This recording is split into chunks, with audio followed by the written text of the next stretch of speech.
கொச்சின்ல வெறும் 7000 ரூபாயோட ஒரு இளைஞன் வந்து இறங்குகிறான்.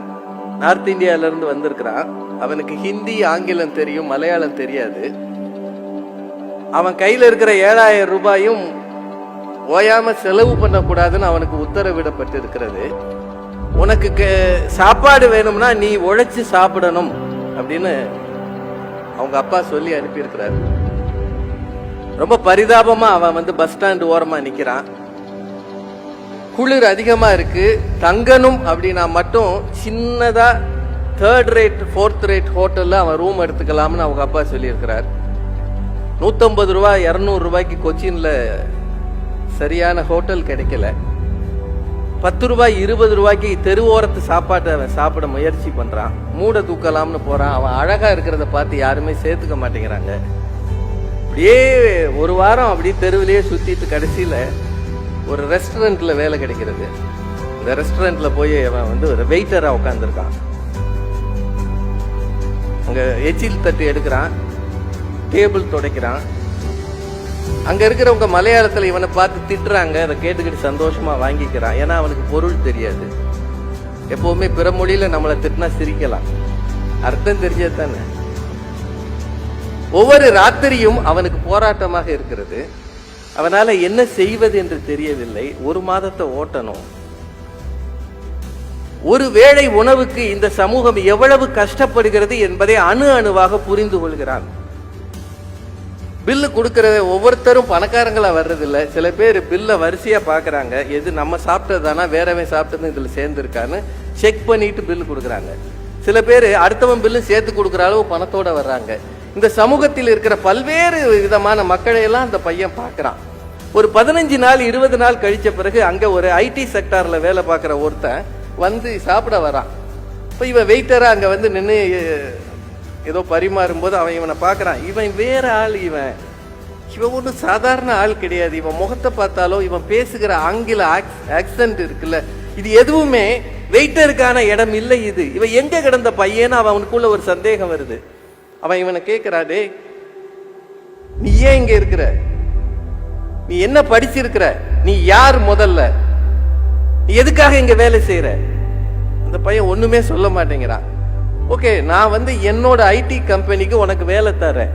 அங்க வந்து இதை விட டீசென்டா எச்சில் தட்டு எடுக்கிற வேலை வேண்டாம், கொஞ்சம் டீசென்டா ஆபீஸ் பியூன் மாதிரி வேலை தரேன். உன்னை பார்த்தா எனக்கு ரொம்ப பிடிச்சிருக்கு, நீ என் கூட வேலைக்கு வர்றியான்னு கேட்கிறான்.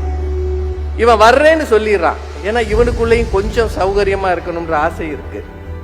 அடுத்த நாள் இவன் அந்த ஐடி செக்டார்ல வேலை பார்க்கறவன் போய் அவங்க ஃப்ரெண்ட்ஸ்கிட்ட எல்லாம் சொல்றான், இந்த மாதிரி ஒரு பையன் ரொம்ப அழகா இருக்கான், பணக்கார பையன் மாதிரி தெரியுது, அவனுக்கு வேலை கொடுக்கலான்னு நான் சொல்லிட்டு அவன் மொபைல் நம்பரை வாங்கிட்டு வந்திருக்கேன்னு.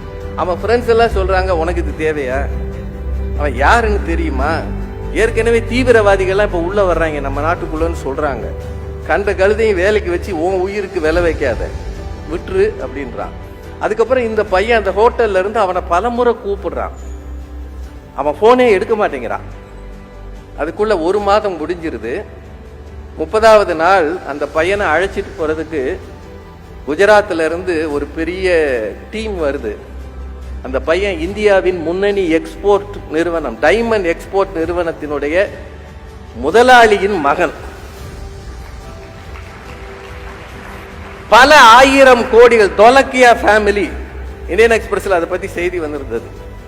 பல 1000 கோடிகளுக்கு சொந்தக்காரர் தன்னுடைய ஒரே வாரிசை எச்சில் தட்டு எடுக்க அனுமதித்திருக்கிறார். வாழ்க்கைனா என்னன்னு தெரிஞ்சுக்கோ. முதல்ல போய் go to the grassroots, தெருவில் நில்லு. ஒரு பைசாவுக்காகவும் கஷ்டப்படு, ஒரு பைசாவுக்காகவும் முயற்சி செய், ரத்த வேர்வை சிந்து. அப்படி சிந்தி வருகிற பணம் தான் உன்னை உயர்த்தும் என்று அந்த பையனுக்கு சொல்லி தந்திருக்கிறார். அவன் அமெரிக்கால படிச்சவன், அவனோட ஸ்டடிஸ் எல்லாம் யூஎஸ்ல. ஆனா அவன் தெருவில் வந்து கொச்சின்ல எச்சில் இலை எடுத்திருக்கிறான். இப்படி சொல்லி தருகிற பெற்றோர்களும் உண்டு, மறந்துடாதீங்க. தொழில் தொடங்கணும், மேல போகணும்னா எளிமையில் இருந்து மேல வரணும், உயரங்களிலேயே இருக்க முடியாதுன்றதுக்கு இது உதாரணம். தயவு செய்து உங்களுக்கு எல்லாம் இது சொல்றேன். எங்க அப்பா எனக்கு என்ன பண்ணி கொடுத்தார், என்ன சொத்து சேர்த்தார், கிழிச்சார் இவர் அப்படின்னு பேசுகிற உங்களுக்குள்ள இந்த கேள்வியை வச்சுக்கோங்க. 7000 கோடி 8000 கோடி வச்சிருக்கிறவன் தன் மகனை 1 மாதத்துக்கு தெருவில் விட்டான். அப்பதான் காசோட அருமை தெரியும்ன்றதுக்காக. இப்போ ஒபாமாவோட பொண்ணு சாஷா ஒபாமா மசாச்சுசெட்ஸ் ஏதோ ஒரு மாநிலம், எனக்கு சரியா பேர் தெரியல, அங்க போய் ஒரு வெயிட்ரஸா வேலை பார்த்தாங்க. நீங்க பார்த்துருப்பீங்க பத்திரிகைகள்ல. President of USA. ஆனா அவங்க மகள் ஒரு சாதாரண ரெஸ்டாரண்ட்ல வெயிட்டரா இருந்தாங்க, அவளும் டேபிள் கிளீன் பண்ணா. உலக நாடுகள் முழுக்க எளிமையிலிருந்து தொடங்க வேண்டும் என்று ஆசைப்படுகிறார்கள். முன்னேற நினைக்கிற நீங்கள் எல்லாரும் எளிமையிலிருந்து தொடங்க ஆசைப்படுங்கள். எடுத்த உடனே உயரத்துக்கு போயிடணும்னு நினைக்காதீங்க. அப்படி நினைத்தவர்கள் இந்த சமூகத்துல பெரிதாக சாதித்ததில்லை.